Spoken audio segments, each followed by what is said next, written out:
오늘은 잠언 19장의 말씀을 보도록 하겠습니다. 오늘도 한 절 한 절의 말씀을 통해서 하나님이 주시는 이 은혜의 말씀을 우리의 마음에 새길 수 있기를 주님의 이름으로 축복합니다. 19장 1절에 가난하여도 성실하게 행하는 자는 입술에 패역하고 미련한 자보다 나으니라. 여기 가난한 자의 성실이라고 말하는데요.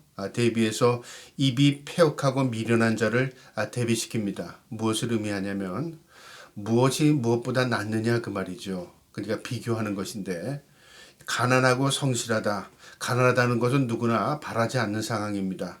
그런데 가난할지라도 성실하게 사는 게 어떤 사람보다 나으느냐? 입술 거짓말하고 허망된 사람, 패역한 사람보다 낫다 그 말이죠.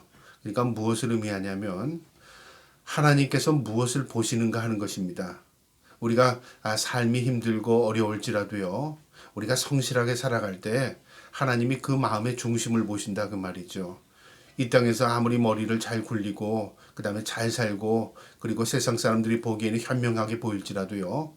거짓말하고 허황된 데 꿈을 두고 남을 못 살게 하고 하는 그런 사람보다는 오히려 못 사는 사람이 더 낫다 그 말이죠.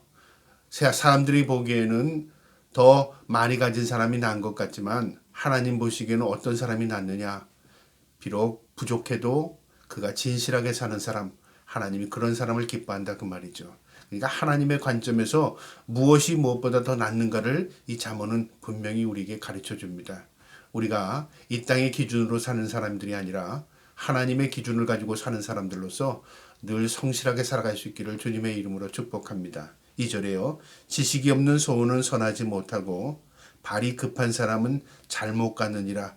지식이 없는 사람은 무엇을 말하냐면요. 합리적인 사고를 갖지 못한 사람 그 말이죠.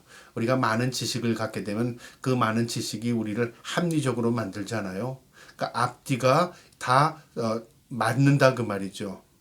그러니까 합리적일 수밖에 없죠. 그런데 여기 보니까 지식이 없다. 그러니까 합리적인 사고를, 논리적인 사고를 가지고 있지 않아요. 일반적으로 지혜로운 사고를 갖지 못한 사람이라 그 말이죠. 그런 사람은 소원은 선하지 못한답니다. 이게 소원이라는 건 욕망이죠. 내가 합리적인 사고를 가지고 있지 못하면서도 항상 욕심스러워요. 그런 사람은 어떻게 될까요? 그런 사람은 자기를 오히려 수렁에 빠뜨리게 만듭니다. 선하지 못하답니다. 하나님 보시기에요. 그 발이 급한 사람은 잘못 간답니다. 그 발이 급한 사람은 잘못 간다는 말이 무슨 말이냐면요. 방향성을 의미합니다. 아무리 그가 열심히 달리고 아무리 그가 노력을 할지라도 방향이 잘못됐기 때문에 결국 합리적이지 못하기 때문에 결과는 패망이라 그 말이죠. 그러니까 우리가 이런 말 하지 않습니까? 열심히 달리는 것보다 더 중요한 게 어디를 달리고 있느냐. 우리의 삶도 그렇습니다. 내가 열심히 산다. 내가 노력한다. 중요합니다. 무엇을 위해 노력하고 무엇을 위해 열심히 내느냐. 그게 더 중요한 겁니다. 성경은 우리에게요. 인간의 근본 목적을 말하고 있습니다. 우리가 이 땅에서 먹고 사는데 열심히 하는 것 하나님과 관계가 없는 겁니다. 하나님은요. 우리의 인생들을 하나님의 영광을 위해서 창조했습니다. 그래서 우리가 하나님의 영광을 위해서 사는 것 인생의 근본 목적입니다. 그 길을 잘 달려갈 수 있기를 축복합니다. 3절에요. 사람이 미련함으로 자기 길을 굽게 하고 마음으로 여호와를 원망하느니라. 이 말도 무슨 말이냐면 사람이 미련함으로 자기 길을 굽게 한답니다. 그러니까 어떤 결과에 대한 책임은 자기에게 있는 겁니다. 자신이 결과를 책임져야 된다 그 말이죠.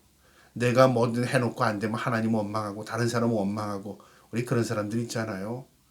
내가 했으면 그 결과의 책임은 내게 있는 겁니다. 그러니까 내가 시작하기 전에 지혜롭게 무엇인가를 일해야 되는 거죠. 시작해야 되는 거죠. 내가 모를 때 하나님께 물어야 되는 거죠. 하나님의 도우심을 간구해야죠. 그런데 우리는 그렇게 하지 않고요. 내가 멋대로 살고 그리고 하나님 원망합니다. 내가 올바로 살지 못하고 부모 원망합니다. 그것은요. 어리석은 자의 근본이라 그 말이죠. 그러니까 미련한 자, 어리석은 자는 모든 책임을 다른 사람에게 전가하는 겁니다. 심지어는 하나님께까지요. 저와 여러분이 그런 어리석은 범치 않기를 축복합니다. 그 다음에 넘어가서 7절에요. 가난한 자는 그의 형제들에게도 미움을 받거든 하물며 친구야 그를 멀리하지 아니하겠느냐. 따라가며 말하려 할지라도 그들이 없어졌느니라. 참 이 말을 보면요, 무슨 말인지 도대체 가난하면은 안 된다는 말인가 그렇게 생각할지 모르지만요, 이거는 인간의 근본 마음의 이기적인 마음을 표현한 겁니다. 인간들은 모두요 자기에게 유익한 사람과 함께 하려고 합니다. 자기가 유익된 사람을 사깁니다. 그래서 가난한 사람의 편에는 친구들이 점점 떨어져 나가는 거죠. 내가 저 친구와 사귀에 도움이 될 것 같지 않아. 그렇죠. 그러니까 부자 친구, 내가 이익 볼 수 있는 친구, 도움이 되는 친구만 찾아다닙니다. 근데 그게 어리석은 거라 그 말입니다. 여러분, 가난할지라도요 지혜로운 사람 세상에 얼마나지 많습니다. 많고 적음의 문제가 아니라 그 말이죠. 세상에 많았다고 해서 잘 살고 적었다고 해서 못 사는 게 아닙니다. 우리의 삶의 문제는요, 누가 평가하냐면 하나님이 평가하시는 겁니다. 근데 세상 사람들은 인간적인 자기중심적인 본능을 가지고 내게 유익한 것으로만 따라갑니다. 근데 그게 결국 나에게 결과적으로 유익한 것만이 아닙니다. 여러분, 우리가 사람을 볼 때도 마찬가지입니다. 저 사람이 많고 적음으로 판단하지 마시고요. 저 사람에게 하나님이 함께하는 사람인가, 또 그 사람이 하나님을 믿는 사람인가, 그게 중요한 겁니다. 우리가 하나님을 함께하는 하나님의 사람들이 모이는 곳에는요, 우리 하나님이 함께 하십니다. 그러나 우리가 세상적으로 세상 욕심을 추구하는 사람들과 함께할 때는 결국 우리가 그들을 위해서 그들과 함께 할지라도 하나님이 그곳에 계시지 않습니다. 그러니까 중요한 것은요, 무엇을 추구하며 사는가, 그게 중요합니다. 그 다음에 11절에요. 노하기를 더디하는 것이 사람의 슬기요 허물을 용서하는 것이 자기의 영광이니라. 노하기를 더디한다. 이건 자기의 감정을 절제하고 다스리는 사람이죠. 아주 지혜로운 사람입니다. 자기의 감정을 다스리는 사람은 큰 성을 얻은 사람보다 낫다는 말도 있습니다. 그러니까 자기의 그 감정을 잘 다스리는 사람은요, 허물을 또 슬기로운 사람이고 허물을 용서하는 사람은 자기의 영광이랍니다. 남을 용서하고 배려하고 베풀고 그리고 자신을 절제하고 통제하는 사람, 슬기롭고 지혜롭고 용기 있는 사람입니다. 저와 여러분이 그런 사람 될 수 있기를 축복합니다. 그 다음에 13절에요. 미련한 아들은 그의 아비의 재앙이요 다투는 아내는 이어떨어지는 물방울이라. 여기 무엇을 의미하냐면요, 내 자식일지라도 그 자식이 아비에게 재앙이 되는 아들이 있다고 말이죠. 그러니까 아들이 그러고 싶어서 그렇겠습니까? 그게 아닐지라도 이 미련한 아들을 키우는 부모는요, 화를 면치 못한다 그 말이기도 하고요. 또 아내일지라도 이 아내가 떨어지는 물방울 같은 존재가 될 수 있다 그 말이죠. 이 고대 이 팔레스타인 지역에서는 지붕을 만들 때 이 엮어서 거기다가 비가 새지 않도록 찰흙을 빚어 눌렀거든요. 근데 집이 오래되고 나면 그 갈라진 부분에 빗방울이 떨어집니다. 그러면 저거를 비 오는 상태에서 막을 수도 없고 해서 염려 근심거리가 됩니다. 그렇잖아. 아우 이제 비가 떨어진다. 모든 가족이 걱정하지 않겠습니까? 그런 의미입니다. 그러니까 한 여인이 한 가정을 기쁘게 하고 즐겁게 하는 게 아니라요, 오히려 근심거리가 된다면 오히려 그것은요 없는 것만 못한 게 아니겠습니까? 그 말이죠. 14절에요. 집의 재물은 조상에서 상속하거니와 슬기로운 아내는 여호와께서 말미암느니라. 집의 재물은 조상에게서 상속된다. 무슨 말이냐면 내가 벌지 않았을지라도 내 부모가 재산이 많은 사람이라면 자식이 물려받을 수 있어요. 그러니까 내 노력으로 거둔 것이 아닐지라도 그게 조상으로부터 부모로부터 받을 수 있습니다. 왜냐하면 자식이기 때문에. 그런데 아내는 그렇지 않답니다. 이 아내를 얻는 것은 여호와의 은총에 속합니다. 그래서 아내는 여호와께로부터 말미암느니라. 슬기로운 아내는요. 그래서 우리가 만난다는 거 중요합니다. 어떤 사람을 만나야 할까요? 슬기로운 사람. 근데 슬기롭다는 건 무엇을 의미하냐면요, 머리가 똑똑하다, 총명하다, 그런 의미만이 아닙니다. 여기서 말하는 슬기로운 여인은 하나님을 아는 여인입니다. 그리고 하나님 앞에 또 모든 하나님의 지혜를 얻은 아내죠. 그러니까 하나님을 잘 믿는 믿음의 아내를 얻는 것, 그것만큼 중요한 게 없습니다. 저와 여러분이, 우리의 자식들이, 후손들이 다 믿음 안에서 결혼할 수 있기를 축복합니다. 그 다음에 16절에요. 계명을 지키는 자는 자기의 영광을 지키거니와 자기의 행실을 삼가지 아니하는 죽느니라. 하나님의 말씀을 지키는 자는 살고 하나님의 말씀을 지키지 않고 어긋날기로 가게 되면 그게 곧 나를 죽이는 일이라 그 말이죠. 17절에요.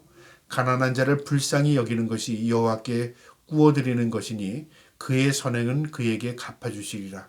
이 말씀을 보면은 당사자와 나와의 관계인 것 같잖아요. 가난한 자를 불쌍히 여기는 것. 그러니까 내가 만약에 가진 자로서 불쌍한 자가 있다면 그에게 베풀었어요. 그러면 누가 기뻐해야 되죠? 받은 자가 기뻐하고 내가 그에게 은혜를 베풀었으니까요. 근데 여기에 둘만의 문제가 아니라 그 말이죠. 하나님이 계시다는 거죠. 하나님께 구워준 자가 됐답니다. 하나님께 우리가 구워드렸습니까? 그게 아닌데 하나님이 네가 나 빌려준 거야 그렇게 생각하신다는 거죠. 그래서 하나님이 갚아주신답니다. 그러니까 가난한 자가 갚을 수 있는 능력이 되지 않을지라도 하나님께서 너의 선행을 내가 갚아주겠다 그 말이죠. 이게 하나님의 뜻입니다. 그러니까 하나님이 모든 걸 보시고 계시고 또 선한 마음에 하나님의 은혜와 은총을 베풀어 주신다 그 말입니다. 우리가 선하게 살면 하나님께서 그 선한 손길에 하나님 은총을 베풀어 주십니다. 저와 여러분의 삶이 선한 삶이 되어서 하나님의 은혜를 하나님의 은총을 누릴 수 있기를 축복합니다. 19절에요. 노하기를 맹렬히 하는 자는 벌을 받을 것이라 내가 그를 건져주면 다시 그 일이 생기리라. 노한다는 건 분노를 참지 못하고 감정적으로 사는 사람들 있잖아요. 그러나 그 사람은 어때? 자초하는 거예요. 벌을 자초하는 거죠. 이 벌이라는 게 하늘로부터 오는 벌만을 얘기하는 게 아니라 내가 내 스스로 벌을 내리게 됩니다. 분노를 하게 되면 제일 먼저 누가 괴롭습니까? 자신이 괴롭죠. 그리고 상대방도 괴롭습니다. 그리고 그 주위에 있는 사람들이 하나하나 떠납니다. 그러니까 감정을 절제하지 못하는 사람 곁에는 사람이 많지 않는 거죠. 내가 그를 건져주면 다시 그런 일을 행한답니다. 네가 어떤 사람이 그런 감정을 절제하지 못하는 사람을 도와서 다시 그를 끌어내고 그 감정을 절제시킬지라도 스스로 감정을 통제하지 못하면 또 그런 일이 또 벌어진다 그 말이죠. 그러니까 어떤 사람이 불을 냈는데 다른 사람이 불을 꺼줬어요. 그럼 그 사람이 내가 불을 내지 말아야지. 그리고 살면 문제는 해결되는데요. 그 사람이 또 습관적으로 그 일을 하면 어떻게 됩니까? 도와준 사람이 아무 도움이 되지 않는다 그 말이죠. 문제는 자기에게 있다 그 말입니다. 그래서 분노는 남이 조절하는 것도 아니고요. 상황이 조절하는 것도 아닙니다. 분노는 내가 내 스스로 조절을 해야 합니다. 근데 사람들은 그렇게 생각하지 않아요. 당신 때문에, 너 때문에 사회가 이렇게 남에게 탓을 하면서 분노를 폭발합니다. 문제 해결이 없습니다. 그래서 병 중에 분노 조절 장애라는 병이 있잖아요. 그거 참 고치기 어려운 병입니다. 그래서 우리의 모든 마음, 감정까지도 하나님께 맡길 때 하나님께서 우리의 삶의 주인이 되셔서 우리의 삶을 조절해 나갈 수 있으리라 믿습니다. 그 다음에 21절에요. 사람의 마음에는 많은 계획이 있어도 오직 여호와의 뜻만이 완전히 서리라. 내가 모든 것을 계획할지라도 이루시는 분은 하나님이시라는 말씀처럼요. 인간의 마음에 많은 계획이 있어요. 이것도 하고 저것도 하고 어떻게 하고 앞으로 어떻게 해나갈 것이고 계획이 많이 할지라도요. 그 결재권자가 하나님이십니다. 오직 하나님의 뜻만은 이루어집니다. 그래서 우리 주님께서 기도하신 것처럼 내 뜻대로 마옵시고 아버지의 뜻대로 하옵소서. 내 뜻은요. 이루어지면 내가 좋을 것 같지만 그 결과가 결코 좋은 게 아닙니다. 하나님의 뜻이 이루어져야 합니다.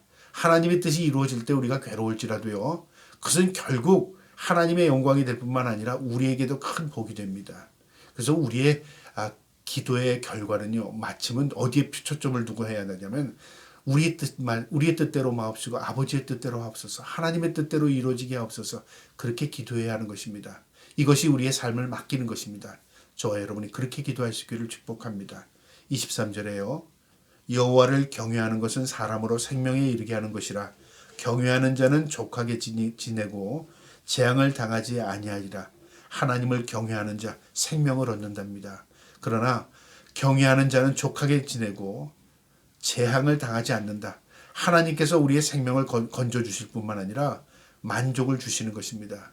저와 여러분이 그런 놀라운 은혜 경험하기를 축복합니다. 마지막으로요. 29절에 심판은 거만한 자를 위하여 예비한 것이요 채찍은 어리석은 자의 등을 위하여 예비한 것이라. 인생의 모든 것이요 상과 벌이 있습니다.